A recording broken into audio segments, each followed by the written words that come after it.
لوگوں کو اس بات کا اندازہ ہی نہیں کہ حساب کا دن کتنا سخت ہونے والا ہے۔ میرے عزیزو، جب نبی پاک صلی اللہ تعالیٰ علیہ وسلم نے یہ ارشاد فرمایا کہ میں اور قیامت ایسے ہیں جیسے 2 انگلیاں قریب ہیں، 1400 سال پہلے رسول پاک صلی اللہ علیہ وسلم نے یہ فرمایا تھا کہ قیامت اتنی قریب ہے جتنا 2 انگلیاں قریب ہیں۔ اور اب کے زمانے میں تو قیامت کے سلسلے میں جو حضور پاک صلی اللہ تعالیٰ علیہ وسلم نے نشانیاں بتائی تھی وہ تقریباً پوری ہو گئیں، بڑی نشانیوں کو چھوڑ کر۔ اور یہ بھی حدیث پاک میں ہے کہ اگلا زمانہ اتنی تیز گزرے گا کہ تمہیں اس کا اندازہ ہی نہیں ہوگا، زمانوں پر زمانے آتے چلے جائیں گے۔ یہ جو آخری وقت کی نشانیاں ہیں، میں صرف مختصر سا ایک پیغام دوں گا۔ شعبان کا مہینہ ہے، یہ رسول پاک صلی اللہ تعالیٰ علیہ وسلم کا مہینہ ہے، اور رمضان کے بعد سب سے زیادہ حضور پاک صلی اللہ تعالیٰ علیہ وسلم کو روزے کی حالت میں کسی مہینے میں دیکھا گیا تو شعبان کا مہینہ۔ فرمایا گیا کبھی کبھار پورے شعبان کا مہینہ حضور صلی اللہ علیہ وسلم روزے سے رہتے، اور یہ ارشاد فرماتے کہ یہ مہینہ ایسا ہے جس میں سارے لوگوں کے اعمال اللہ کے حضور جاتے ہیں، پیش کیے جاتے ہیں، اور میرے آقا فرماتے ہیں اس حال میں میرے اعمال پیش کیے جائیں اللہ کی بارگاہ میں کہ میں روزے کے عالم میں ہوں۔ جب میرے اعمال پیش کیے جائیں اللہ کی بارگاہ میں تو میں روزے کی حالت میں ہوں۔ تو یہ شعبان کا مہینہ جو اب رمضان المبارک کے قریب کر رہا ہے، لیکن بعض بزرگوں نے یہ بھی فرمایا شعبان میں موتیں بھی کثرت سے ہوتی ہیں۔ لوگوں کا یہاں پر حساب کتاب 15ویں شعبان کو جو اب شب برات آنے والی ہے لکھ دیا جاتا ہے، سال بھر میں کیا کیا ہونے والا ہے، کتنے لوگ جانے والے ہیں۔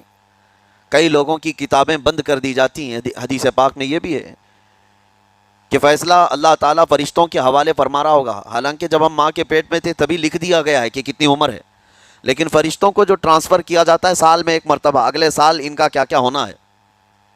اور حدیث میں ہے کسی کے متعلق فرشتوں کو یہ کہا جا رہا ہوگا کہ فلاں 1 مہینے بعد، 2 مہینے بعد، 1.5 مہینے کے بعد اس کی فلاں وجہ سے موت آئے گی، لیکن وہ بندہ شادی کی تیاری کر رہا ہوگا، وہ بندہ جس کی موت کا آرڈر جاری ہو چکا ہے، فرشتے لے چکے ہیں، وہ اپنے کاروبار کے اور اپنے گھر بار کے بنانے میں مصروف ہوگا، اسے اندازہ تک نہیں ہوگا کہ شعبان کے اس مہینے میں اس کی موت کا پروانہ نکل چکا ہے۔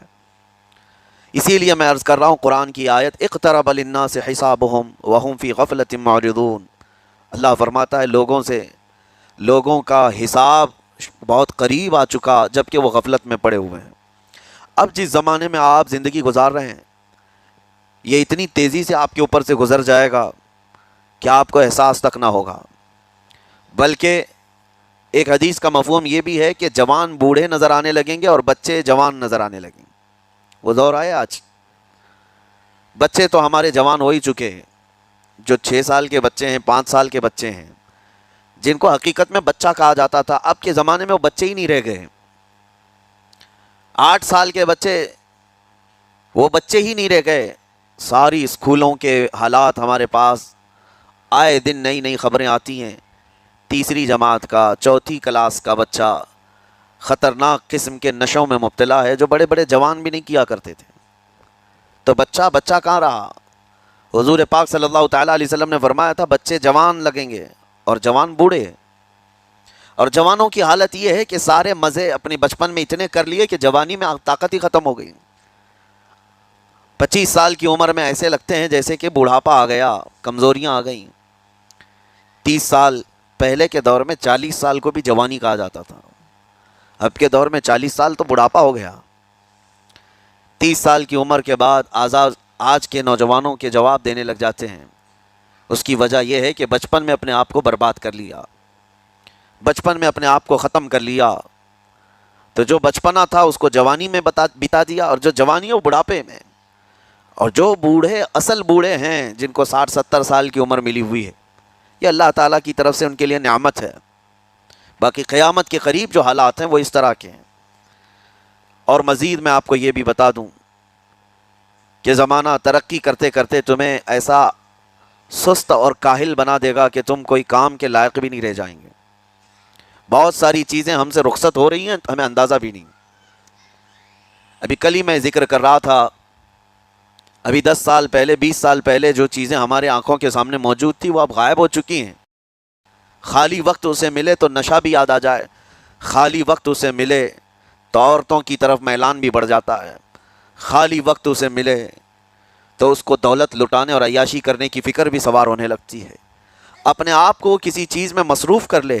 اور سب سے بہترین مصروفیت کیا ہے؟ اللہ اور اس کے رسول کا ذکر پاک ہے۔ یہ سب سے بہترین مصروفیت ہے کہ تم نے اپنے آپ کو اس میں مصروف کر رکھا تو اللہ تعالیٰ دنیا کی تمام مصروفیتوں سے تمہیں آزاد کر دے گا، برائیوں سے آزاد کر دے گا۔ قرآن میں رب تعالیٰ فرماتا ہے وقالوا حسبنا اللہ ونعم الوکیل، جنہوں نے یہ کہا ہمارا رب ہمارے لیے کافی ہے، ہمارا اللہ ہمارے لیے کافی ہے، اور کیا ہی بہترین مددگار ہے، کیا ہی بہترین وکیل ہے جس نے یہ کہا۔ اللہ فرماتا ہے اس کے فوراً بعد آیت آئی فانقلبوا بنعمت من اللہ وفضل لم یمسسہم سوء، اللہ ان لوگوں کو اپنی خاص نعمتوں میں لے جائے گا، ایسی جگہ جہاں کوئی برائی انہیں چھو بھی نہ سکے گی۔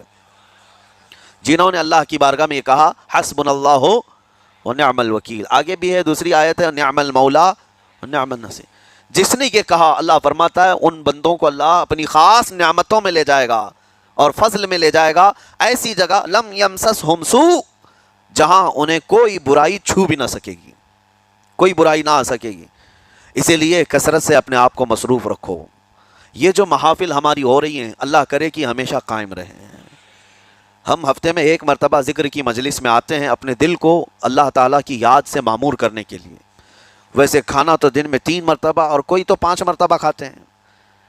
اپنے جسم کا بھرپور خیال رکھا جاتا ہے، ہماری روح کے خیال کے لیے ان مجلسوں میں آنا ضروری ہے، یہ مجلسوں کی پابندیاں۔ اور اگر آپ اس کو ہی یہ سمجھ کر نہ چلیں کہ ہم نے ایک بار ہفتے میں ذکر کر لیا تو اب کافی ہے، ہماری گاڑی بھی جو ہے پیٹرول بار بار مانگتی ہے، اس کو جس طرح سے چلاتے ہیں اس طرح سے اس کی خواہش بھی ہے۔ روزانہ گاڑی کو اگر کہیں کھڑی کر رکھیں تو زیادہ پیٹرول نہیں لگے گا، لیکن چلتی رہے تو بار بار پیٹرول کی ضرورت ہے۔ ہم میں سے ابھی کوئی ایسا نہیں ہے جو بستر پر پڑا ہوا ہے، ہر کوئی چل رہا ہے، پھر رہا ہے، دنیا میں مصروف ہے۔ تم اپنے کھانے پانے بھی کر رہے ہو، لوگوں سے ملاقات بھی کر رہے ہو، اس کا مطلب ہے تمہاری گاڑی چل رہی ہے اور اس کو پیٹرول بار بار چاہیے۔ اور یہی جو ایندھن ہے، یہ پیٹرول ہے، اس کا کام یہ اللہ تعالیٰ کا ذکر کرتا ہے، تمہارے جسم کو بیلنس رکھنے کے لیے، تمہاری فکروں کو بیلنس رکھنے کے لیے، تمہارے دماغ کو صحیح سلامت ایک نہج پر رکھنے کے لیے یہ ذکر کی محافل قوت دیتی ہیں۔ اگر اس ہفتے میں آپ نے ذکر کیا نہیں ہوا تو آپ اپنے ہی گھر پر سونے سے قبل بستر پر بیٹھ کر کیوں اللہ کا ذکر نہیں کر لیتے؟ 5 منٹ 10 منٹ اس مولا کو پکار کر کے سونے میں کیا حرج ہے؟ لوگ موبائل دیکھتے، گانے سنتے، فلمیں دیکھتے ہوئے سو جاتے ہیں، لیکن اللہ رب العزت کو یاد کر کے سونے والا، میرے عزیز و قرآن میں مولا فرماتا ہے فَاذْكُرُونِي أَذْكُرْكُمْ، اس کا وعدہ ہے تم مجھے یاد کرو میں تمہیں یاد کروں گا۔ اور اس کی تفسیر میں اللہ تعالیٰ کے اس قول میں، اس فرمان کی تفسیر میں بزرگوں نے فرمایا اللہ کیسے یاد کرتا ہے بندے کو، اللہ بندے کو کیسے یاد کرتا ہے؟ جب تم اس کی یاد میں مصروف رہے، اپنے آپ کو بزی کر رکھا، اللہ تمہیں کیسی جگہ یاد کرتا ہے؟ فرماتے ہیں مفسرین کہ بندہ تو لوگوں میں اللہ کو یاد کیا اور اللہ بندے کو فرشتوں میں یاد کرتا ہے۔ فرشتوں کے درمیان تمہارا ذکر ہونے لگتا ہے کہ فلاں کا بیٹا فلاں آج میرا ذکر کر رہا تھا۔ آج محفل ذکر سے جتنے نکلیں گے اللہ کریم ہمارا ذکر فرشتوں میں ضرور فرمائے گا، فرشتوں میں ضرور ذکر ہوگا کہ فلاں بندہ آج ذکر میں مشغول تھا۔ اور پھر یہ بھی فرمایا بزرگوں نے، مفسرین نے، کہ اللہ تعالیٰ وہاں یاد کرتا ہے جہاں فرشتے ہوں، فرشتوں کی محفل میں تمہارا ذکر۔ اور اس کے علاوہ یہ بھی فرمایا گیا کہ تم دنیا میں زندگی میں اسے یاد کرتے تھے اور وہ تمہیں مرنے کے بعد قبر میں یاد کرے گا۔ جب دنیا تمہیں چھوڑ دیتی ہے تب اللہ تعالیٰ تمہیں یاد فرماتا ہے۔ فَاذْكُرُونِي أَذْكُرْكُمْ کا مطلب یہ ہے وہ تمہیں یاد فرمائے گا، لیکن اس کے لیے کثرت سے تم اللہ کو یاد کرو، اللہ کو یاد کرو۔ تو بہرحال میرے عزیزو، قیامت کی نشانیاں جو ہم نے آج مختصر آپ کے سامنے رکھی وہ بہت تیزی سے تمہارے سروں پر آ رہی ہیں اور تمہارے ہاتھوں سے بہت سارے کام اب چھن جائیں گے۔ ابھی آپ ترقیات میں خوشی سے بات کرتے ہوئے بیٹھتے ہیں نا، ڈسکس کرتے رہتے ہیں کہ سنا ہے ایسی کار آ رہی ہے کہ وہ اب بغیر ڈرائیور کے چلے گی، روبوٹ سے چلے گی۔ اس کو تو ہم خوشیوں میں ڈسکس کرتے ہیں کہ اچھا ایسا ہونے والا ہے۔ پہلے ایسا تھا کہ موبائل آپ بٹن کے دباتے تھے، کسی نے اگر خبر کر دیا کہ نہیں بعد میں صرف ٹچ کرنے سے آتا ہے تو آپ کہتے اچھا ایسا بھی آنے والا ہے، لیکن آپ کوئی کہے تو آپ کو کوئی تعجب نہیں، ٹچ اسکرین، کوئی تعجب کی بات نہیں۔ بنا ڈرائیور کے گاڑیاں آ جائیں گی. اس طرح ہوتے ہوتے نظام زندگی اس قدر بدل جائے گا، اس قدر بدل جائے گا. آج میری یہ بات نوٹ کر کے رکھ لیں، زندگی باقی رہی تو 10 سال بعد انشاءاللہ ہم ملاقات کریں گے، اگر اللہ نے زندگی باقی رکھی. اور اس کے بعد پھر ہماری یہ باتیں میچ کر کے دیکھیں کہ کیا کیا ہوا ہے اور کیا کیا دنیا بدل چکی. اسی لیے میں کوئی بھوشمانی نہیں کر رہا ہوں، اور نہ ہی کوئی جوتش بابا ہوں طوطا لے کر جو بیٹھتا ہے، یا تمہارے ہاتھوں کی لکیریں دیکھ کر کے کوئی فیوچر بولنے والا نہیں. مصطفیٰ کریم صلی اللہ تعالیٰ علیہ وسلم کی احادیث سے جو قیامت کے قریب ہونے والے رونما ہونے والے واقعات ہیں، میں ترجمانی کر رہا ہوں حضور کی حدیثوں کی، اس لیے کہ ہمیں پتہ ہے دنیا کے سارے سائنسدان جھوٹ بول سکتے ہیں، مدینے والے کی بات جھوٹ نہیں. میرے آقا صلی اللہ تعالیٰ علیہ وسلم کا فرمان جھوٹا نہیں ہو سکتا. اس لیے اگلا دور جو آ رہا ہے وہ بڑا سخت ترین ہے. اب آپ دیکھیں، محنت سے عاجز، ہر چیز سے محنت سے تمہیں نکال لینا ہے. میں نے تو لکھنے پڑھنے کی ایک مثال دی کہ تمہارے ہاتھوں سے قلم چلا جائے گا، تمہارے پاس سے کتابیں جو پرنٹ ہوتی تھی یہ بھی چلی جائیں گی. بس تم موبائل میں آڈیو کتابیں سنتے رہو. اور دور تو ایسا ہوگا کہ کچھ لکھنا بھی ہے، وہ بھی ابھی آ ہی چکا ہے. وائس کمانڈ جو ہوتا ہے اس کو بولو، وہ لکھ کر کے دے دے گا. تم اس میں موبائل میں جو بولو گے وہ ٹائپ بھی ہوتا ہے گا. تو جب آپ کے بولنے سے سب لکھ بھی جاتا ہے تو قلم اٹھانے کی ضرورت کیا ہے؟ قلم چھوٹ گیا تمہارے ہاتھ سے، یہ سب چیزیں چھوٹ جائیں گی. آگے اب دور کے متعلق پیشین گوئیاں بعض سائنسدانوں نے یہ بھی کی ہیں کہ بچے پیدا کرنے کے لیے شادی ہونا بھی ضروری نہیں. یہ دنیا کا پلان ہے، یہ میں فطرت خداوندی کو نہیں بتا رہا، اللہ کے قانون کے خلاف ہے، لیکن دنیا یہ بھی چاہتی ہے کہ شادی کی بھی ضرورت نہیں، بچے ہم لیب میں پیدا کریں گے. لیبارٹری کے اندر ماں کی جیسے رحم دانی ہوتی ہے، بچہ دانی، آرٹیفیشیل اس کو تیار کر کے اس کے اندر کسی مرد کے نطفے کو، نبی پاک صلی اللہ تعالیٰ علیہ وسلم نے ارشاد فرمایا اگر رب تبارک و تعالیٰ چاہے تو بھی بچے عطا کرے گا. کوئی عزل کر لے، الگ ہو جائے، اگر مولا کو دینا ہو تو اس حال میں بھی اللہ تعالیٰ بچے عطا کرے گا. جو مولا بغیر باپ کے عیسیٰ پیدا فرماتا ہو. تو بہرحال میں بات الگ نہ چلی جائے، اسی لیے عرض کر رہا ہوں کہ اگلے دور میں سارے کام کاج تمہارے ہاتھوں سے نکل جائیں گے، آری کر دیا جائے گا اور تمہیں سست اور کاہل بنا دیا جائے گا. اور جب بندے کے پاس کوئی کام ہی باقی نہ رہے تو اس کا دماغ شیطانی بن جائے گا، اور شیطان اس کو ہانکتا رہے گا صبح سے شام تک، شام سے صبح تک. اور میں آپ کو بتا دوں، دنیا یہ چاہتی ہے کہ رات کو دن بنا دے، یعنی کوئی رات کا تصور ہی نہ رہے، نہ اندھیرا ہے نہ ہی کوئی اس طرح کی تاریکی، بلکہ پورا ٹوٹل 24 آورز ایسا ہی اجالا دکھنا چاہیے. تمہاری نیندیں ختم ہو، کسی کے لیے بھی اندھیرا ہو گیا چلو سوئیں. یہ اللہ کے جتنے نظام ہیں اس سے یہ دنیا چھیڑ چھاڑ کرنے کی کوشش کر رہی ہے. یہ جو خفیہ طاقتیں ہیں دنیا کو جو چلا رہی ہیں، وہ فری میسن ہوں اور سیکریٹ تنظیمیں جو آج دنیا میں کام کر رہی ہیں، وہ قانون خداوندی سے چھیڑ چھاڑ کرنا ان کی فطرت عادت ہے. ہر چیز جو اللہ تعالیٰ کی بنائی ہوئی، پہاڑوں کو اپنی جگہ سے ہٹا دینا. عرب میں آج پتہ ہے آپ کو، سعودی میں سب سے زیادہ پہاڑ کاٹے جا رہے ہیں. پہاڑ اتنے کاٹتے ہیں وہ، پورے کے پورے پہاڑوں کو انہوں نے زمین سے الگ کر دیا، اور وہاں پہاڑ کا وجود ہی نہیں. مکہ میں جا کر آپ دیکھ لیں، مدینے میں جا کر دیکھ لیں، 4 سال 5 سال کنٹینیو کئی مشینیں لگا کر کے پورے پہاڑ کو صاف کر دیا، پتھر کے پہاڑ. اصل میں یہ نظام قدرت ہے، پہاڑ یوں ہی نہیں بنائے اللہ نے زمین پر. والجبال اوتادا، یہ میخ بنا کر کے اس میں گاڑ دیے گئے تاکہ زمین ہلنے نہ پائے. زمین پانی پر ہے، اور جب پہاڑوں سے چھیڑ چھاڑ کیا جائے گا زمینوں میں زلزلے آئیں گے، ادھر سے ادھر زمین ہل جائے گی. اور تو اور انہوں نے اپنی ٹیکنالوجی کو بڑھاتے بڑھاتے قانون خداوندی میں چھیڑ چھاڑ کے لیے کیا نہیں کیا. انہوں نے جعلی اور آرٹیفیشیل ارتھ کویک لانے کی کوششیں کی، مصنوعی زلزلے، مصنوعی بارش ہوتی نہیں، لیکن پورے کلاؤڈ کو جمع کر کے، بادلوں کو جمع کر کے ایک جگہ، اور پھر اس کو کیمیکل کے ذریعے سے پانی برسا دیا جائے. لوگوں کو لگتا ہے کہ ابر چھا گیا اور پانی آنے لگ گیا، یعنی بارش بھی مصنوعی برسائی جائے، ہوائیں بھی مصنوعی چلائی جائیں. پہاڑ بھی کاٹ دیے جائیں، جعلی زلزلے لائے جائیں، سونامی کو بھی لانے کی ترکیبیں ان لوگوں نے سوچی کہ زیر زمین جو لاوا ہوتا ہے اس کے اندر دھماکہ کر دیا جائے تاکہ پانی کی موجیں بے قابو ہو کر بہت زیادہ لہریں اٹھ جائیں اور دنیا میں تباہی مچائیں۔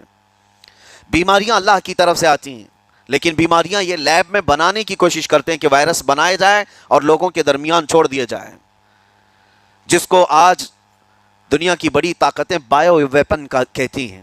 یعنی ہتھیار صرف گولہ بارود بندوق اور میزائل ہی نہیں ہے، ہتھیار یہ وائرس بھی ہیں، کیمیکل بھی ہے، دوائیوں کی شکل میں۔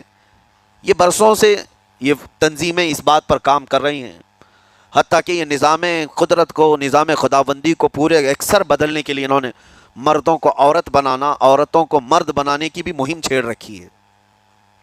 ٹرانسجینڈر، ان سب کو خاص قانونی حق دیا جائے گا اور مرضی سے آدمی اپنے جینڈر کو، اپنی جنس کو چینج کروا لے۔ یہ قانون خداوندی میں چھیڑ چھاڑ ہے نہیں، اور انسان کو جس کام کے لیے پیدا کیا گیا تھا اس کام سے اس کو عاری کر دیا جائے، کاہل بنا دیا جائے۔ اسی لیے دیکھیں، وہ رحمان مولا چاہے تو تمہیں گھر میں بٹھا کر خوب رزق دے، وہ غفار ہے جو چونٹیوں کو اپنے سوراخ میں رزق دیتا ہے، مچھلیوں کو پانی کے اندر رزق دیتا ہے، وہ اشرف المخلوقات کو کیوں نہیں کھلائے گا؟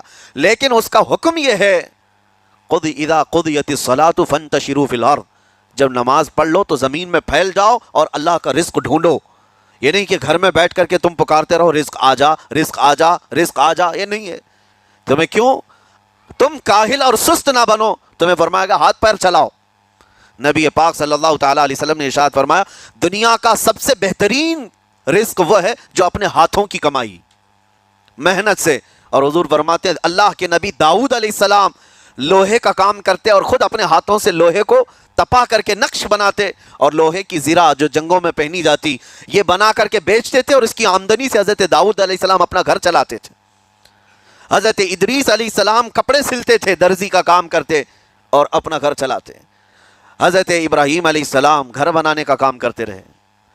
اسی لیے نبی پاک صلی اللہ تعالیٰ علیہ وسلم نے فرمایا اللہ کے سارے نبی اپنے ہاتھوں کی کمائی کھایا کرتے تھے، کوئی گھر بیٹھ کر کے نہیں۔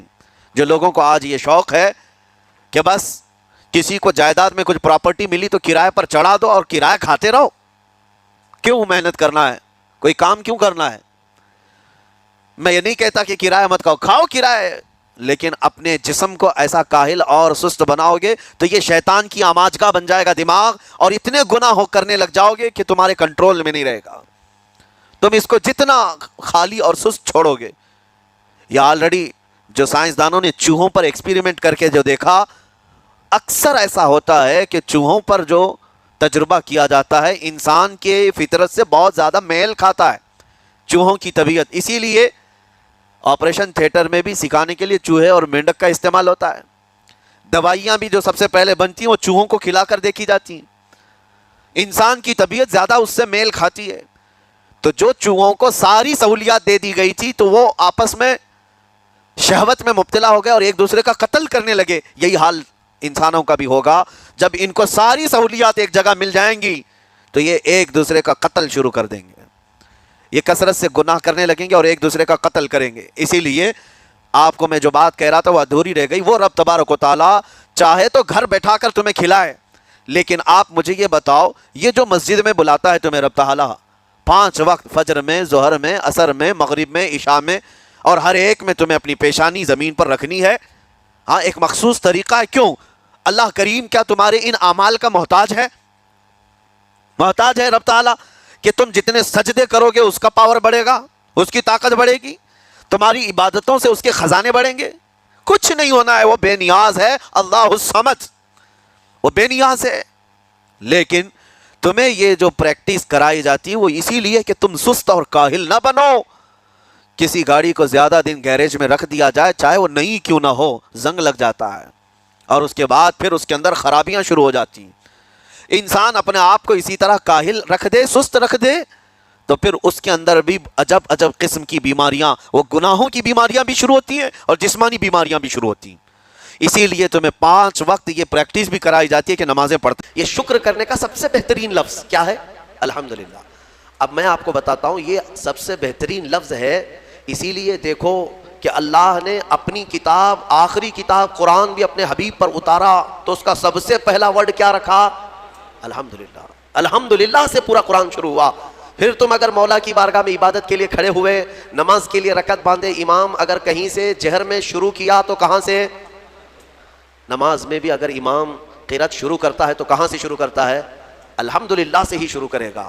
میرے عزیزو، اتنا ہی نہیں بلکہ روایتیں ملتی ہیں کہ آدم علیہ السلام کو جب پیدا کیا گیا اور ان کے جسم میں روح ڈالی گئی، آپ کو چھینک آئی، سب سے پہلے آپ کی زبان سے نکلا الحمدللہ۔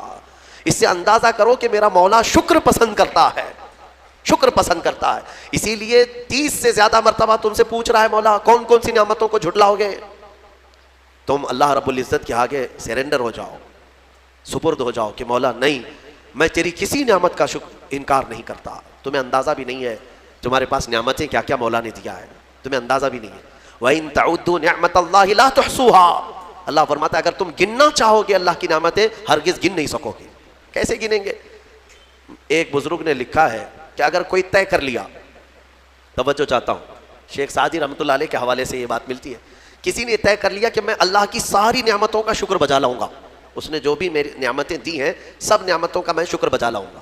ٹھیک ہے، تمہاری زبان اللہ نے دیا ہے، یہ ایک نعمت ہے، ناک نعمت ہے، کان نعمت ہے، آنکھ نعمت ہے، ہاتھ ہیں، انگلیاں ہیں، پورے جسم میں ایک ایک عضو اللہ کی نعمت ہے۔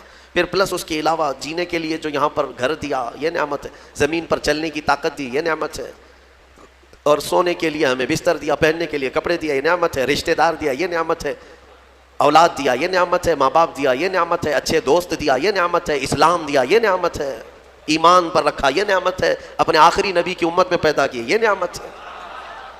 یہ ہزاروں نعمتیں ہیں، لیکن اگر تم چلو طے کر لیتے ہو کہ میں اللہ کی ساری نعمتوں کا ایک ہی بات دیگر شکر بجا لاؤں گا، اے اللہ تو نے مجھے زبان دی الحمدللہ، تو نے مجھے ناک دی الحمدللہ، سب نعمتوں کا شکر کرنے کا اگر کسی نے ارادہ کر لیا تو شیخ سعدی فرماتے ہیں تو پہلے وہ بیٹھ جائے، اس کو اللہ نے جو سانسیں دی ہیں نا یہ سب سے بڑی نعمت ہے۔ ایک سانس اندر جاتی ہے یہ نعمت، سانس باہر نکلتی ہے یہ نعمت۔ اگر تم نے سانس لے لیا نکلی نہیں باہر تو ختم ہو گئی تمہاری زندگی، اور سانس نکلی اندر لے نہیں پا رہے ہو یہاں پر بھی زندگی ختم۔ سانس لینا ایک نعمت، سانس باہر چھوڑنا یہ ایک نعمت۔ شیخ سعدی فرماتے ہیں اور ہر سانس نہیں ہوتی ہے، پرانی سانس نہیں آئے گی، پھر ہر سانس نہیں ہے تو ہر سانس کے بدلے ہی تم اگر الحمدللہ کہتے رہ جاؤ گے تو زندگی گزر جائے گی سانسوں کے شکر پر، باقی نعمتیں ویسی ہی رہ جائیں گی، صرف سانسوں کے شکر پر تو زندگی گزر جائے گی۔ میرے عزیزو، اندازہ بھی نہیں کر سکتے کہ اللہ نے کون کون سی نعمتوں سے نوازا ہے۔ تمہیں پتہ ہے میں ایک مرتبہ اس چیز کو بھی پڑھا تھا کہ اگر تمہیں سانس خرید کر کے لینا پڑ جائے، ہاسپٹل میں جا کر کے دیکھو آکسیجن کا ایک سلنڈر جو کبھی مریضوں کو لگایا جاتا ہے کتنی قیمت کا ہوتا ہے، دن بھر میں وہ کتنے سلنڈر سانس کھینچتا ہے۔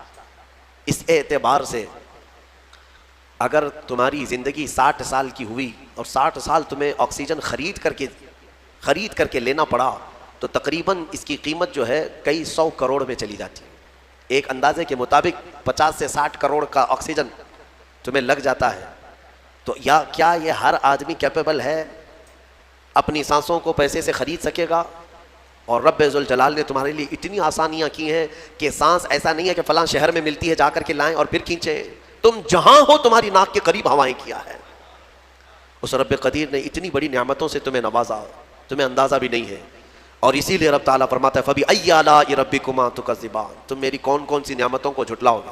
حاتم اسم ایک بزرگ ہے، حضرت حاتم خلیفہ ہارون رشید کے زمانے کے ہیں۔ خلیفہ ہارون رشید کے زمانے میں بادشاہ نے ایک مرتبہ ان کو طلب کیا اور پوچھا کہ کچھ نصیحت کیجیے آپ مجھے۔ وہ اکثر بڑے بڑے علماء کو دربار میں بلاتا اور نصیحت حاصل کرتا۔ حضرت حاتم اسم رضی اللہ تعالیٰ عنہ نے بادشاہ سے ایک سوال کیا کہ ہارون، اگر تمہارے ساتھ ایسا ہو جائے زندگی میں اور پیاس کی شدت ایسی ہے کہ تم بلک رہے ہو، اگر تم کو کوئی ایک گلاس پانی دینا چاہے اور وہ پیسوں میں دینا چاہے اور اس آدمی کے علاوہ کسی کے پاس پانی نہیں ہے، تم ایسی جگہ پر پہنچ گئے ہو جنگل میں یا صحرا میں، تو تم اس کو کتنے پیسے دے کر خرید سکتے ہو؟ ایک گلاس پانی وہ بہت بڑی قیمت لگا رہا ہے، تم کو اگر بہت شدت کی ضرورت ہے تو تم کتنا مال دے کر کے خریدو گے؟ خلیفہ ہارون رشید نے کہا میں اپنی آدھی سلطنت بھی دینے کو تیار ہو جاؤں گا ایک گلاس پانی۔ کیونکہ ضرورت ہے انسان کی، جان بچانا ہے. تو حاتم اصم نے کہا ٹھیک ہے تمہیں پانی تو مل گیا. کبھی ایسا ہوا تمہاری زندگی میں تم نے پانی تو پی لیا، پیٹ بھر کر پی لیا، پیٹ بھر کر کے، لیکن پانی اب نکلتا نہیں ہے، باہر نہیں نکلتا پانی، کوئی صورت ہی نہیں ہے کہ تمہارا پانی باہر آئے، پیشاب بند ہو چکا ہے. کوئی ایک حکیم ایسا ہے جو تم سے یہ کہے کہ میں تیرے پیٹ کا پانی باہر نکال دوں گا تو اسے کتنی قیمت دے گا؟ ہارون رشید نے کہا اس کو بھی میں اپنی آدھی سلطنت دے دوں گا میرا پانی نکال دے. مولا چاہے تو اس کی آخری نیند ہو سکتی ہے. بہت سارے ایسے ہیں جو سوئے اور پھر اٹھ ہی نہیں سکے. نیند کی حالت ایسی ہوتی ہے کہ وہ آدھی موت کے برابر ہے، اس کو خبر نہیں ہوتی، اسی میں وہ چلا بھی جا سکتا ہے. اور پھر جب تمہیں بیدار کرتا ہے مولا تو یہ نعمت ہے، بہت بڑی نعمت ہے کہ تمہیں موت کے منہ میں لے جا کر واپس لے آیا. جب بھی تم اٹھتے ہو میرے آقا نے فرمایا شکر بجا لاؤ. شکر ہے اس اللہ کا، تمام تعریفیں اس اللہ کی. بعد ما اماتنا احیانا بعد ما اماتنا، ہمیں موت دینے کے بعد دوبارہ اٹھایا ہے، اس اللہ کا شکر ہے. سو کے اٹھو تو الحمدللہ. اتنا ہی نہیں میرے عزیزو، میرے آقا صلی اللہ تعالیٰ علیہ وسلم فرماتے کپڑا اگر پہن لیا تو بھی پڑھو الحمدللہ الذی کسانی ھذا. تمام تعریفیں اس اللہ کے لیے جس نے مجھے یہ جوڑا پہنایا. ہاں ورنہ اگر مولا تعالیٰ نہ چاہے تو کسی جسم پر کپڑا بھی نہیں آئے گا. وہ روز تمہیں پہناتا ہے، تمہارے سطر کو چھپاتا ہے. اتنا ہی نہیں، میں آپ کو بتاؤں استنجا کے لیے بھی جاتے ہو، پیشاب کے لیے فرمایا گیا کہ بسم اللہ پڑھ کر کے تو جانا ہے اور اللہ کی پناہ مانگ کر کے جاؤ، بسم اللہ اللہم انی اعوذ بک من الخبث والخبائث. لیکن جب تم استنجا کر کے باہر آتے ہو تو حضور نے فرمایا پھر یہ کہو الحمدللہ الذی اذھب عنی الاذى وعافانی. وہاں بھی شکر ہے. کس بات کا شکر ہے؟ تمام تعریفیں اس اللہ کی، اس کا شکر ہے جس نے اذیت دینے والی، تکلیف دینے والی چیز کو میرے جسم سے دور کیا. تمہیں اندازہ ہے زہر ہے یہ جو اندر استنجا جمع ہو جائے تو آسانی سے آج پیشاب کر لیتے ہو، آسانی سے آج تم حاجت کر لیتے ہو، پخانہ ہو جاتا ہے، تو اس کو یوں مت سمجھ لینا کہ تمہارا کمال ہے. یہ رب تعالیٰ کی ہزار نعمتوں میں سے ایک نعمت ہے. اگر پیشاب تمہارا رک گیا، کڈنی کام کرنا چھوڑ دیتی ہے. آج جاؤ ہاسپٹلوں میں دیکھو ڈائلیسس کی مشینوں پر کتنے مریض سوئے ہوئے ہیں. تمہیں پتہ ہے پیشاب اگر نہیں نکلتا تو آج کے زمانے میں نیا ایک علاج ہے. ڈاکٹرز کیا کرتے ہیں کہ پانی جو ہے یہ پیشاب پورا خون میں مل جاتا ہے اور زہر بنتا ہے جسم میں. اگر ایک دن پیشاب نہیں ہوا تو پانی تمہارا جسم میں بھر جائے گا. اسی کو کریٹینن کا لیول بڑھنا کہتے ہیں. زہر بھر جاتا ہے. اب اس کو نکالیں کیسے؟ باہر آتا نہیں. ڈاکٹر اس کے لیے ڈائلیسس کی مشین اس کو لٹاتے ہیں. کیا کرتے ہیں؟ بڑی موٹی 2 سوئیاں یہاں حلق میں ڈالتے ہیں گردن کے پاس، یا پھر ہاتھ سے ایک پائپ جسم کا پورا خون نکالتا ہے اور مشین میں ڈالتا ہے، اور مشین فلٹر کرتی ہے. دوسرے پائپ سے فلٹر کیا ہوا خون اندر جاتا ہے، اور جو پانی ہے وہ مشین نکال کر کے باہر ایک ڈبے میں پھینکتی رہتی ہے. میرے عزیزو میں نے اپنی آنکھوں سے دیکھا ہے ایک بار ڈائلیسس کرنے کے لیے 4 گھنٹے لگتے ہیں. 4 گھنٹے لگتے ہیں. اور کئی مریض ایسے ہیں جن کو ہفتے میں 3 مرتبہ یہ کرنا پڑتا ہے، اور ڈاکٹر ان کو ایک بوتل پانی دیتا ہے. لمیٹڈ پانی پینا، پورے 2 دن میں 1 لیٹر سے زیادہ پانی مت پیو. اللہ چاہ کر کے وہ پانی نہیں پی پاتے، چمچ سے پانی پیتے ہیں، ڈھکن سے پانی پیتے ہیں کہ زیادہ ہو گیا تو جسم میں نکلنے کی جگہ نہیں ہے. خیر یہ تو ڈاکٹرز نے پیشاب نکالنے کے طریقے تو اپنا لیے میرے عزیزوں، لیکن اگر پخانہ نہیں نکلا تو اب تک اس کے علاج بھی نہیں ملتے. کھا لیا آپ نے، اگر یہ غلاظت نہیں نکل پائی تمہارے اندر تو پورے جسم میں یہ زہر بن کر کے پھیل جائے گا، موت کا سبب بن جاتا ہے. جب ہم بیت الخلاء میں جاتے ہیں اور پیشاب پاخانہ کر کے نکلتے ہیں تو تمہیں کیا لگتا ہے میرے عزیزو؟ یہ اللہ کی ہزارہ نعمتوں میں سے ایک نعمت ہے کہ اذیت دینے والی چیز کو اس نے ہمارے جسم سے ہٹایا ہے. اسی لیے مولا فرماتا ہے فَبِأَيِّ آلَاءِ رَبِّكُمَا تُكَذِّبَانِ، تم میری کون سی نعمتوں کو جھٹلاؤ گے؟ اچھا یہ تو نکلنے والی بات میں نے کیا نا، نکلنے والی بات. لیکن تمہیں پتا ہے تمہیں اگر کھانے کے لیے بھوک نہ لگے تو کچھ نہیں کر سکو گے. کھانے کی خواہش ہونا یہ اللہ کی نعمت ہے، بھوک لگنا یہ اللہ کی نعمت ہے. اچھا یہ بھی میں آپ کو بتا دوں، بھوک لگتی نہیں ہے کسی کو تو یہ مصیبت ہے، کھا ہی نہیں سکتا بغیر بھوک کے، وہ اندر لے بھی نہیں سکتا لقمہ. یہ رب تبارک و تعالیٰ کی طرف سے نظام رکھا گیا ہے، وہ بھوک لگتی ہے وہ کھاتا ہے. اور ایک بات میں بتا دوں، ایک بڑی بیماری ہے دنیا کی، بھوک تو بہت لگتی ہے، آدمی کھائے جاتا ہے لیکن پیٹ بھرتا نہیں. سیرابی نہیں ہوتی، شکم سیر نہیں ہوتا، یہ بیماری ہے ہیضے کی بیماری. اس بیماری میں حجاج بن یوسف مر گیا. ہاں بڑا گورنر تھا. جانتے ہیں بھوک اتنی لگتی تھی اس کو کہ ایک مرتبہ ایک گائے پوری ذبح کر کے بھون کر کے اس کو کھلائی گئی، پیٹ نہیں بھرا. خواہش ابھی بھی باقی ہے، بھوک ابھی بھی ہے، اور کچھ کھلا دو اور کچھ کھلا دو. اس کو پھر انڈے کھلائے گئے، مرغیاں کھلائی گئی، اتنا کھلایا گیا کہ پیٹ پھٹ گیا، پیٹ پھٹ گیا اور زہریلا ہو گیا. آپ کو کیا میں بتاؤں، پیٹ 4 لقمے کھانے کے بعد، کسی کو 10 لقمے کھانے کے بعد ایسا لگتا ہے نا پیٹ بھر گیا، الحمدللہ پیٹ بھر گیا. یہ جو شکم سیر آپ کو لگتا ہے یہ اللہ کی نعمت ہے. کچھ لوگوں کو یہ بیماری ہے کہ تم ان کو 4 کلو بھی اندر کچھ ڈال دو تو یہاں کی جو چاہت ہے وہ نہیں جائے گی. ہاں خواہش نہیں ختم ہوگی. اسی طرح پیاس لگنا اللہ کی نعمت ہے، اور پیاس کا بجھ جانا یہ بھی نعمت ہے. سکرات کے وقت میں فرمایا گیا اگر ایک ندی پانی بھی اس کو پلایا جائے تو یہ حلق نہیں سوکھے گا، پیاس باقی رہے گی. اور پانی اور پانی اور پانی. تم اندازہ کر سکتے ہو ایک گلاس پانی پینے کے بعد اگر ٹھنڈک لگی، ہاں پیٹ بھر گیا، پیاس بجھ گئی. تب مشکل نہیں تھا دین. اٹھا کے کہہ رہا بڑا مشکل کام ہے دین پہ چلنا. دین پہ چلنا مشکل ہے نہیں، ہم نے بنا رکھا ہے، ہم نے بنا رکھا ہے. کتنا مشکل ہے دین پہ چلنا. ابو بکر صدیق کہتے ہیں بلال یار زور سے کلمہ نہ پڑھا کر، یہ مارتے ہیں تجھے. آپ نے نا 2-3 دن چپ رہے، کچھ نہ پڑھا، چپ رہے نا، تو پھر 3 دن بعد آپ کی زبان نے زور سے کلمہ کہہ دیا. پھر مار ہوئی نا، تو پھر حضرت ابو بکر جا رہے تھے، کہنے لگا یار میں نے تو منع کیا تھا زور سے کلمہ نہ پڑھنا. کہنے لگے ابو بکر کیا بتاؤں، جب تک ان کے نام پہ پٹائی نہ ہو مزہ ہی نہیں آتا ہے. میں 2 دن چپ رہ کے دیکھ لیا یار مزہ ہی نہیں آیا، اس لیے مارے کھاتا ہوں تاکہ دنیا کو پتہ چل جائے کہ حضور کا غلام پٹ رہا ہے، دنیا جانے ان کے عشق میں کتنا دم ہے، اس لیے مارے کھاتا ہوں. کسی نے کہا یار بلال تو ان سے اتنا پیار کرتا ہے، سننا بہت غور سے حضرت بلال کے جملے، تو ان سے اتنا پیار کرتا ہے، ان کے لیے مارے کھا رہا ہے، لیکن وہ ہے کہ تجھے بچانے نہیں آتے. تو محبوب کی بات تھی. حضرت بلال نے نا یہ نہیں کہا تو نے سچ کہا یار بلا وجہ اتنی مارے کھا رہا ہوں. آپ نے معلوم ہے کیا کہا؟ آپ کہتے ہیں اگر کوئی بازار سے برتن خریدتا ہے نا تو وہ بھی بجا کے دیکھتا ہے. عورتیں جاتی ہیں نا ہنڈیاں بجا کے بتا دیتی ہیں پکی ہے کہ کچی ہے. اب تو نہیں، اب تو کوکر چل رہے ہیں، پہلے آگ میں پکتا تھا اب گیس میں پک رہا ہے. اس لیے آدمیوں کو گیس کی بیماری بہت ہو رہی ہے. بھائی یہ مت کہہ دینا گیس کی بیماری کیوں، مفتی عماد نے کیا کہا، تم بھی ذرا خیال کرنا. یہ تھمنیل بنانے میں بہت آگے ہوتے ہیں، گیس ہی چپکا دیں گے اس پہ.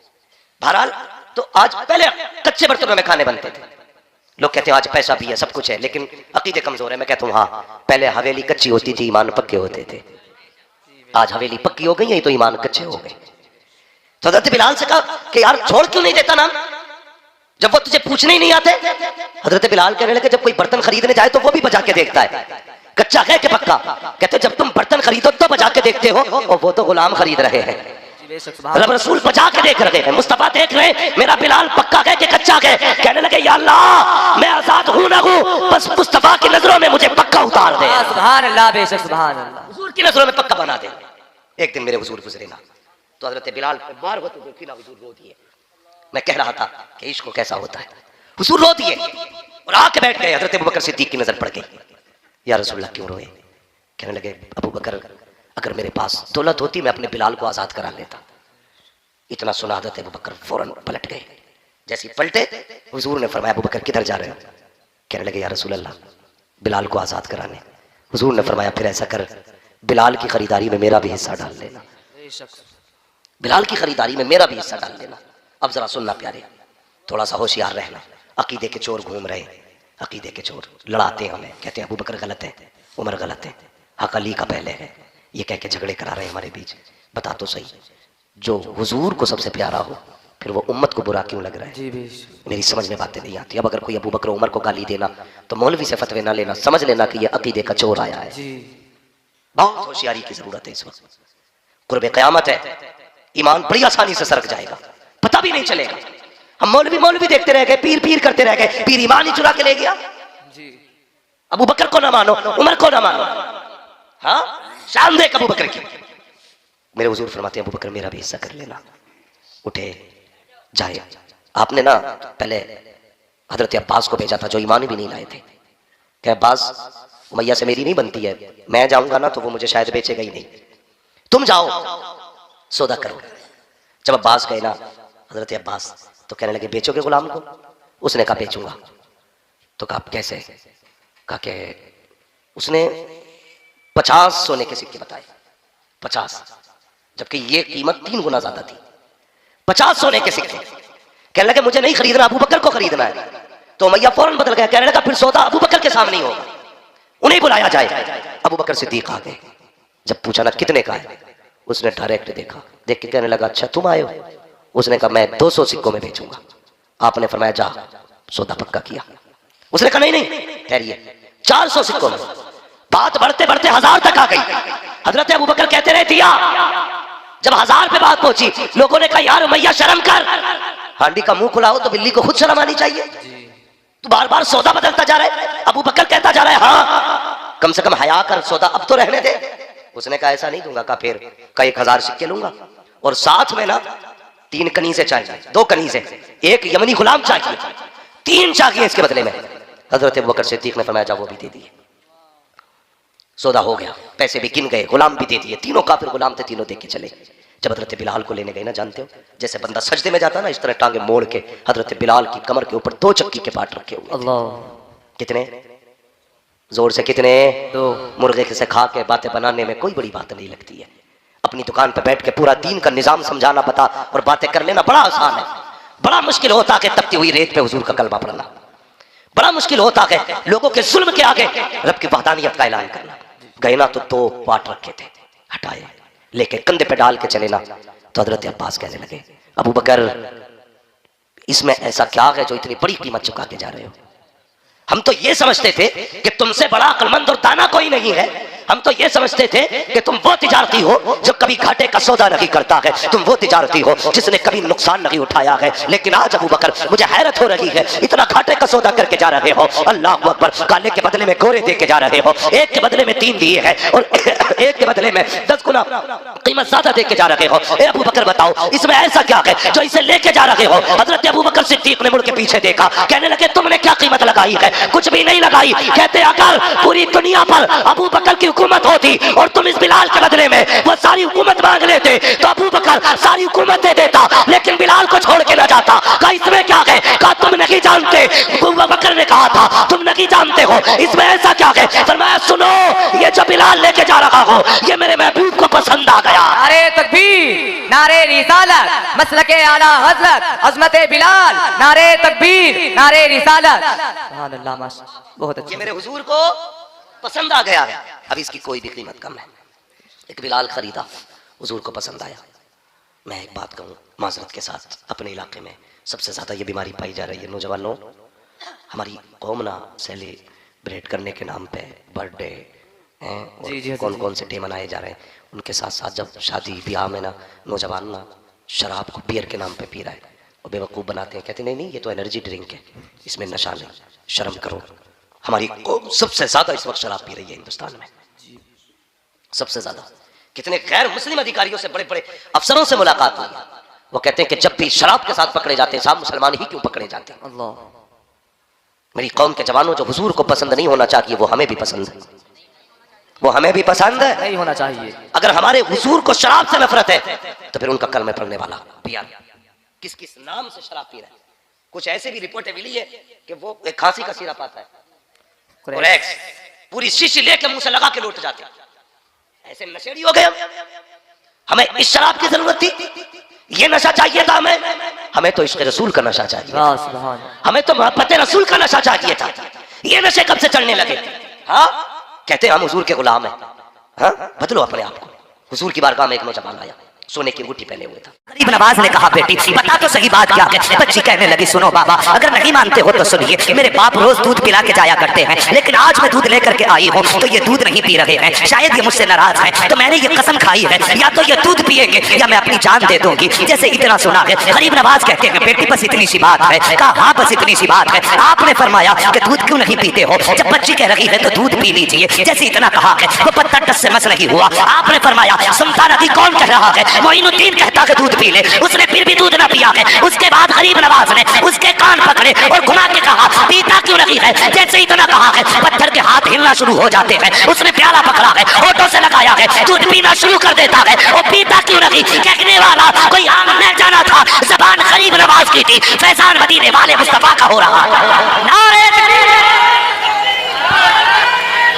یا رسول اللہ یا رسول اللہ، نعرے زندہ باد، زندہ باد، اللہ اکبر کیا کرتے ہو، امیری غریبی کا فرق کیا کرتے ہیں۔ آؤ بریلی کے امام احمد رضا کو دیکھو، بریلی کے تاجدار کو دیکھو، عشق کے امام کو دیکھو، خدا کی قسم پوری زندگی نبی کی عظمتوں پہ پہرا دیتے رہے امام احمد رضا، پوری زندگی نبی کی عظمت کی پاسبانی کرتے رہے امام احمد رضا، سنیوں کے سینے تک عشق کی لو پہنچاتے رہے امام احمد رضا۔ امام احمد رضا کسی عام ذات کا نام نہیں ہے، خدا کی قسم امام احمد رضا ہم سنیوں کے پاسبان کا نام ہے، ہم سنیوں کے ایمان کے محافظ کا نام احمد رضا ہے، جس نے ہمیں الدولۃ المکیہ دے کر کے علم غیب کی حفاظت کی ہے، اس ذات کا نام احمد رضا ہے، جس نے کنز ایمان دے کر کے ہمارے عقیدے کی حفاظت کی ہے، اس ذات کا نام احمد رضا ہے، جس نے لمحہ لمحہ گوشے گوشے پر حضرت مصطفیٰ کی پاسبانی کر کے ہمارے ایمان کی حفاظت کی ہے، اس ذات کا نام احمد رضا ہے۔ اور بڑی بات کہنے لگا ہو، جس نے ہاتھ پکڑ کے ہمیں مصطفیٰ سے جوڑا ہے، اسی ذات کا نام امام احمد رضا خان۔ نعرے تکبیر، نعرے رسالت،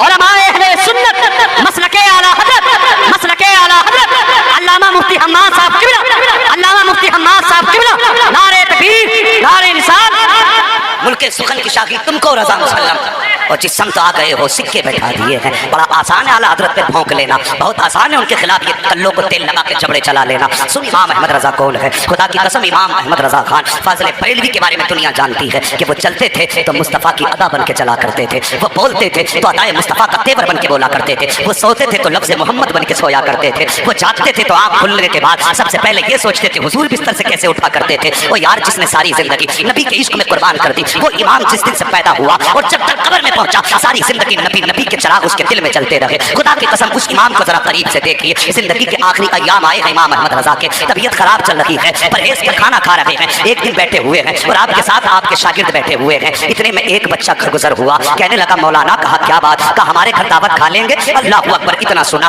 میرے امام نے بچے کی طرف دیکھا، کہا بیٹے کیا کھلاؤ گے؟ اس کے دامن میں پاک ساگ تھا چنے کا، کہا یہی بنوا کے کھلوا دیں گے۔ اللہ اکبر، بچے سے آپ نے دیکھا، کہا اپنی مرضی سے آئے ہو یا کسی نے بھیجا ہے؟ بچہ کہنے لگا ماں نے دعوت کے لیے بھیجا ہے۔ آپ نے فرمایا گھر میں کوئی بڑا نہیں تھا کیا؟ جیسے اتنا کہا بچے کی آنکھ میں آنسو آ گئے، بچہ کہنے لگا حضرت میں یتیم ہوں، میرے سر پہ باپ کا سایہ نہیں ہے، ماں میرے سہارے گھر میں رہ رہی ہے اور اس امید پہ ماں زندگی گزار رہی ہے کل جب بیٹا جوان ہوگا زندگی کا سہارا بنے گا، کہ میرے باپ کا سایہ سر پہ نہیں ہے۔ میرے امام نے اتنا سنا، آپ نے بغیر سوچے سمجھے کہہ دیا بیٹے ہمیں تیری دعوت منظور ہے، کب کھلاؤ گے؟ بچہ کہنے لگا ماں سے پوچھ کے بتاؤں گا۔ بچہ پھر واپس آیا، یہ کوئی دور کی بات نہیں ہے بلکہ بہاری پور پولیس چوکی کی بات ہے، اسی ڈھال پہ وہ یتیم رہا کرتا تھا۔ بچہ پھر سودا گران آیا، آ کے کہنے لگا بڑے مول صاحب کہا کیا؟ میری ماں نے کہا ہے کل دوپہر کی آپ کی دعوت ہے، کل دوپہر آ کے ہمارے گھر پہ کھانا کھا لینا۔ اب سنو امام احمد رضا کون ہے؟ اللہ اکبر، جب اگلے دن آیا ہے دوپہر کا وقت آیا ہے، آپ نے اپنے شاگرد سے کہا چلو کل جو بچہ دعوت کر کے گیا تھا آج اس کے یہاں کھانا کھانے کے لیے جانا ہے۔ جب پہنچے ہیں بہاری پور ڈھال پہ اعلیٰ حضرت، وہی اس بچے کا مکان تھا، دروازے پہ دستک دی، آواز آئی کون؟ کا بڑے مول صاحب آئے ہیں،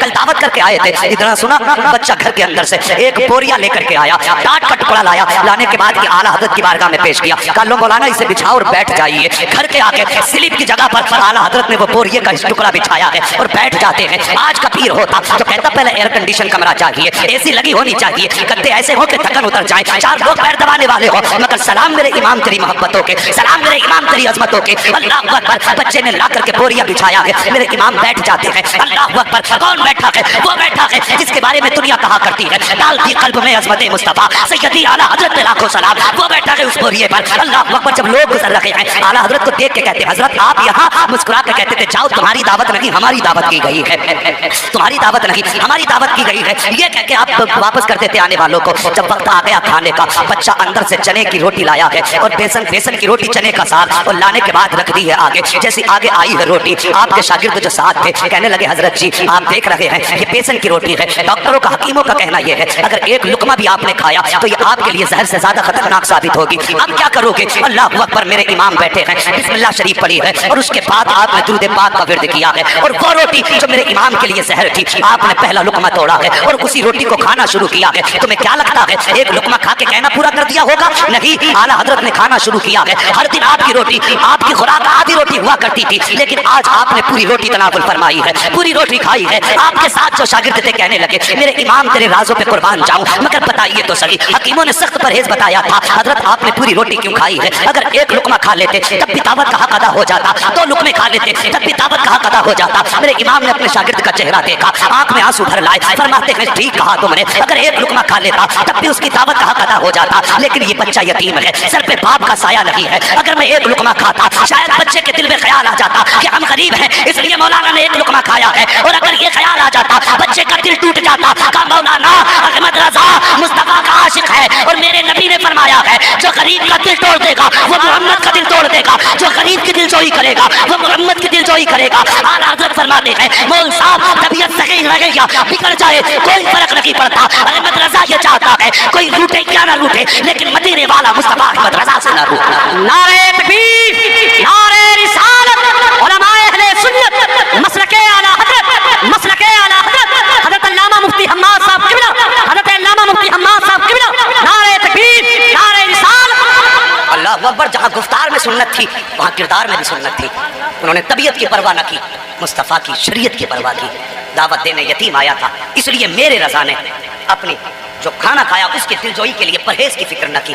اور خدا کی قسم ایسی کتنے واقعات میرے امام کی زندگی سے منسلک ہیں، وہ لوگوں میں کہتا ہوں ہم نصیب والے ہیں جو خدا نے ہمارے مقدر میں احمد رضا رکھے ہیں، ہاں نصیبوں سے ملا کرتے ہیں۔ خدا کی قسم ہم جو عشق ہے نا سینے میں، آج جو سب شاعر کہتے ہیں، ہر مومن کہتا ہے نعت خوانی موت بھی ہم سے چھڑا سکتی نہیں، قبروں میں بھی مصطفیٰ کے گیت گاتے جائیں گے۔ اگر یہ عشق کا چراغ جلا ہے نا سینوں میں تو صرف بریلی کی وجہ سے جلا ہے، ہاں بریلی کی وجہ سے جلا۔ میں زیادہ بڑی بات نہیں کرتا، ارباب ممبر کی توجہ چاہیے، بہت بڑا چیلنج کرنے لگا چلا رہا تھا۔ بے شک سبحان اللہ۔ یہ انگریز نے کہا تھا، ہم نہیں کہہ رہے، ہم کہیں تو لوگ کہیں گے عقیدت میں کہہ رہا ہے، وہ تحقیق کر، انگریزوں کی عادت ہوتی ہے ریسرچ کی۔ پورا بھارت گھوم گھام کے جا کے کہنے لگا سب سے زیادہ تعجب کی بات یہ ہے کہ ہر جگہ زمین کے اوپر بیٹھتا ہے راجا تب دیش چلتا ہے، لیکن بھارت میں تو زمین کے نیچے لیٹ کر کے دیش چلایا جا رہا ہے۔ اللہ اکبر۔ سرکار غریب نواز نے پھر آ کر کے مصطفیٰ کے کرم کے وہ دریا بہائے، اللہ اکبر۔ بیٹھے گزر رہے تھے کچھ لوگ، آگ کی پوجا کر رہے تھے، غریب نواز کی نگاہ کرم پڑ گئی، کہنے لگے یہ کیا کر رہے ہو؟ کہنے لگے کہ ہم اس کی پوجا کر رہے ہیں۔ آپ نے فرمایا اس سے کیا فائدہ؟ کہا ہم اس کی پوجا اس لیے کر رہے ہیں تاکہ مرنے کے بعد ہی ہمیں نہ جلائے، مرنے کے بعد ہی ہمیں نہ جلائے۔ کہا کتنے دن ہو گئے؟ کوئی کہنے لگا 40 سال ہو گئے، کوئی بولا 60 سال ہو گئے۔ کہا ذرا اس میں ہاتھ رکھ کے دکھانا۔ جب ہاتھ رکھنے کی باری آئی تو کس میں ہمت تھی؟ کسی میں ہمت نہیں تھی۔ آپ نے اپنے پیر کی جوتی نکالی اور نکال کے بولے لو معین الدین کا بدن تو الگ بات ہے، اگر اس میں ہمت ہو تو میرے پیر کی جوتی جلا کے دکھا دے، میرے پیر کی جوتی جلا کے دکھا دے۔ آپ کے انگارے تیز تھے، بہکتی رہی دہکتی رہی، لیکن غریب نواز کی جوتی تھی، ہمت تھی، آگ چھو دیتی اسے جتنی جگہ پہ رکھی تھی۔ خدا کی قسم اس جگہ کو گلزار بنا دیا گیا تھا۔ کافی دیر کے بعد غریب نواز نے یوں ہاتھ ڈالا، جوتی نکال کے باہر رکھ دی۔ جیسے آپ نے باہر نکالی لوگ کہنے لگے بابا تم تو کافی زمانے سے پوجتے ہو گئے اس آگ کو جو اس نے تمہیں نہیں جلایا ہے۔ غریب نواز فرماتے ہیں میں اس کی عبادت نہیں کرتا۔ کہا پھر کس کی عبادت کرتے ہو؟ کہا میں اس کی عبادت کرتا ہوں جس نے آگ کو پیدا کیا ہے، نظام کائنات کو بنایا ہے۔ یہ کہہ کے جب جانے لگے لوگوں نے قدم پکڑے، کہنے لگے بابا صرف کرامت دکھا کے نہ جا، ہاتھ بڑھا کے دامن میں لے کے ہمیں بھی خدا کا بنا کے چلا جا۔ اللہ اکبر۔ یہ شان غریب نواز کی ہے، یہ میرے مصطفیٰ کے شہزادے ہیں، ان کے در کی سخاوت کی بات کون کرے؟ کہاں سے لاؤ گے ان کی مثال؟ یہ تو مولا علی کے بیٹے ہیں، سیدہ فاطمہ الزہرا کے دل کا قرار ہے، یہ سیدوں کے آنگن کا مہکتا پھول ہے، یہ ان کی نسلوں کا معاملہ تو یہ کہ تیری نسل پاک میں ہے۔ بچہ بچہ نور کا تو ہے عین نور تیرا، سب گھرانہ نور اللہ سب کو سلامت رکھے۔ مجھے خوشی ہو رہی ہے کہ نیچے بیٹھنے والوں کو بھی مصطفیٰ کی نعت یاد ہے، اور یہی اپنی کوشش رہتی ہے جوانوں جب کل گھر سے نکلو، اسکول جاؤ، کھیتوں میں جاؤ تو پھر گانے گاتے مت جانا، مصطفیٰ کی نعت کے ترانے گنگناتے جانا ہے۔ ہاں اٹھتے بیٹھتے نبی کی نعتیں پڑھا کرو، نہ جانے کہاں پر زندگی الوداع کہہ دے، کچھ نہیں پتا۔ گاؤں گاؤں جا کے آپ دیکھ لو، وہاں پر بوڑھوں کی تعداد کم، جوانوں کی زیادہ ہے۔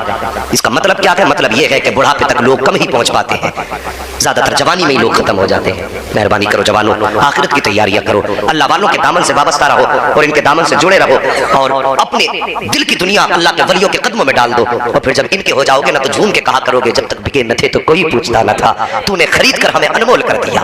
اللہ اکبر۔ غریب نواز کی بات کر لوں، اجازت ہے تھوڑی اور بات کر لی جائے؟ اجازت حضرت، پوری اجازت۔ سارے کہتے ہیں یا رسول اللہ، سارے بولیں یا معین، اللہ سلامت رکھے۔ بس توجہ کریں میرے غریب نواز، مہربانی کرو۔ آپ کے دربار میں نا آپ کے ایک مرید تھے، بڑے غریب تھے، بیٹھے ہوئے تھے، ایک تاجر آیا، اس نے آ کے نا آپ کے مرید کا گریبان پکڑا آپ کے سامنے، وہ کہنے لگا میرے پیسے کب دے گا؟ غریب نواز نے یوں نگاہ اٹھائی، آپ نے فرمایا یہ اس کے ساتھ زیادتی کیوں کر رہا ہے؟ اس نے کہا آپ کو نہیں معلوم اس پہ پیسے میرے بہت دن کے ہیں۔ آپ نے اپنے مرید کی طرف دیکھا، اس کی آنکھ میں آنسو تھے، رو کے کہنے لگا غریب نواز، غربت ہے، تنگ دستی ہے، بچوں کا گزارا مشکل سے ہوتا ہے، اس کا قرضہ کیسے دے پاتا، میں چاہتا ہوں مجھے کچھ مہلت دے دی جائے۔ آپ نے فرمایا چل میرے کہنے پہ سے کچھ مہلت اور دے دے۔ اس نے کہا نہیں آج تو پیسے لے کر کے ہی جاؤں گا۔ اتنا کہا تھا میرے غریب نواز کو چلا لایا، یوں جیب میں آپ نے ہاتھ ڈالا، ابھی آپ نے جیب کے چند سکے ڈالے تھے، اللہ نے اپنے خزانوں کے دروازے کھول دیے، جہاں چند سکے پڑے تھے وہاں سونوں کے سکے کے ڈھیر لگنے شروع ہو جاتے ہیں۔ اس کے بعد غریب نواز کہتے ہیں اٹھا لے جتنا تیرا پیسہ اس پہ بنتا ہے۔ اللہ اکبر، انہیں اپنے مریدوں کا کتنا درد ہے۔ تمہیں کیا لگتا ہے جب دربار میں بیٹھے ہوئے مرید کی رسوائی کا بارہ نہیں کر سکتا تو وہ اس مجولے کے اندر راجا کے مجولے میں آ کر کے رہنے والے غریبوں کی رسوائی کیسے گوارا کر سکتا ہے؟ اللہ اکبر، ہم بھی تو ان کے منتے ہیں، ہم بھی تو ان کے چاہنے والے ہیں۔ غریب نواز کے غلاموں کو کوئی دھوکہ نہ دیا کرے، کوئی دھکا نہ دیا کرے، انہیں ستایا نہ کرو۔ کوئی یہ مت سمجھنا یہ لاوارث ہے، خدا کی قسم لاوارث سوچنے والا لاوارث ہوگا، یہ تو وہ ہے جن کا غریب نواز بھی وارث ہے، مدینے والا مصطفیٰ بھی وارث ہے۔ نعرہ تکبیر، نعرہ رسالت، علماء اہل سنت، مسلک اعلی حضرت مفتی حماد صاحب قبلہ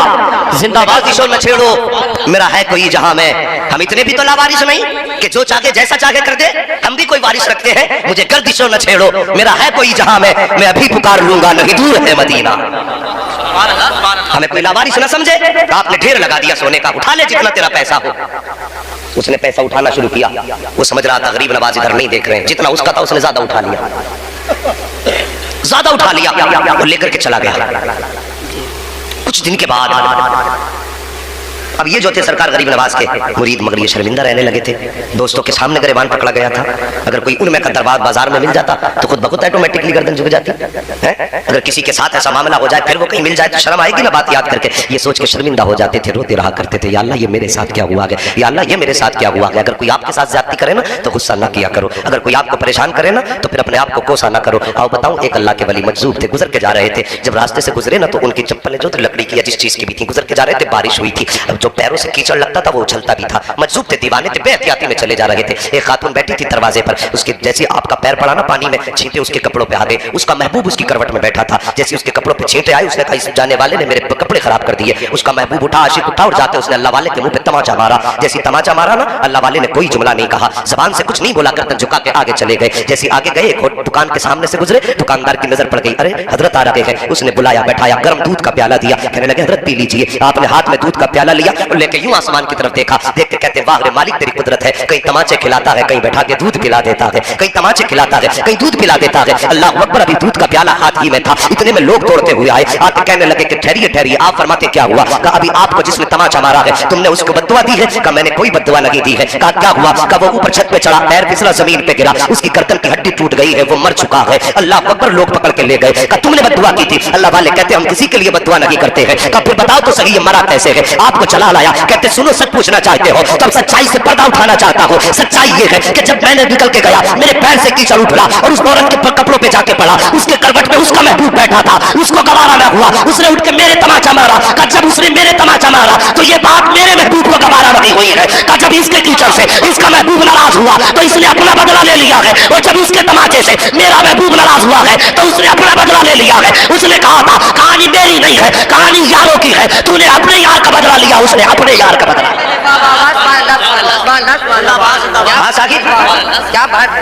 میں کہتا ہوں اگر کوئی تکلیف دے تو پھر اسے کوسا نہ کرو، اس کے قصے کہانیاں مصطفیٰ پہ چھوڑ دیا کرو۔